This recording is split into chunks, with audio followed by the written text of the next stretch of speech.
Assalamualaikum warahmatullahi wabarakatuh. Perkenalkan saya Jelita dari rombel keempat dengan NPM 2410103015 akan mempresentasikan hasil analisis laporan keuangan PT Bakery Line Development Tbk.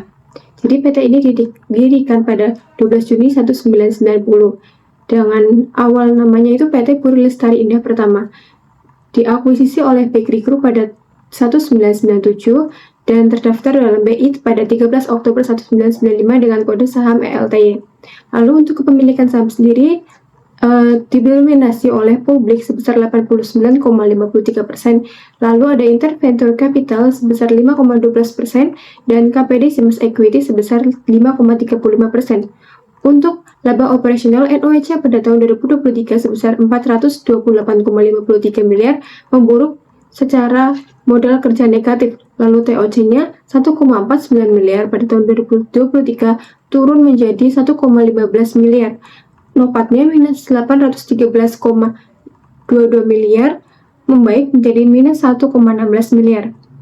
Untuk konteks added value, MVA-nya pada tahun 2023 minus 3,96 triliun, memburuk menjadi 5,5 triliun. EVA minus 976,89 miliar, membaik menjadi minus 127,23 miliar. Untuk profitabilitasnya, BEPT sedikit turun dari 1,105% menjadi 1,08%. ROI-nya membaik dari minus 13,24% menjadi minus 1,17%. ROE minus 17,51% menjadi minus 1,68%. Untuk OPM naik dari 7,36% menjadi 7,64%. Manajemen aset pada inventory turnover naik dari 0,75 kali menjadi 0,77 kali. Untuk receivable turnover stabil dari 3,63 kali menjadi 3,68 kali. Sedangkan untuk fixed asset turnover itu turun dari 1,14 kali menjadi 1,02 kali. Untuk likuiditas dari current ratio itu 1,21 kali di bawah 1. Untuk quick ratio sendiri ada 0,69 kali turun menjadi 0,31 kali, sedangkan untuk cash ratio 0,066 kali turun menjadi 0,62 kali.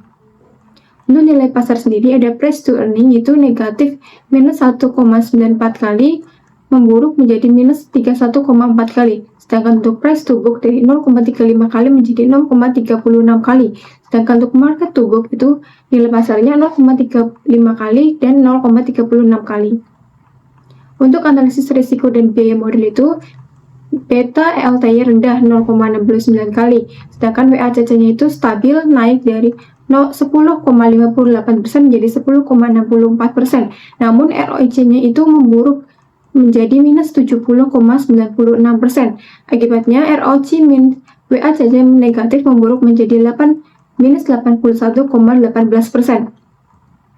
Sedangkan untuk struktur modelnya sendiri, debt to capital ratio meningkat dari 7,61% menjadi 12,99% pada tahun 2024.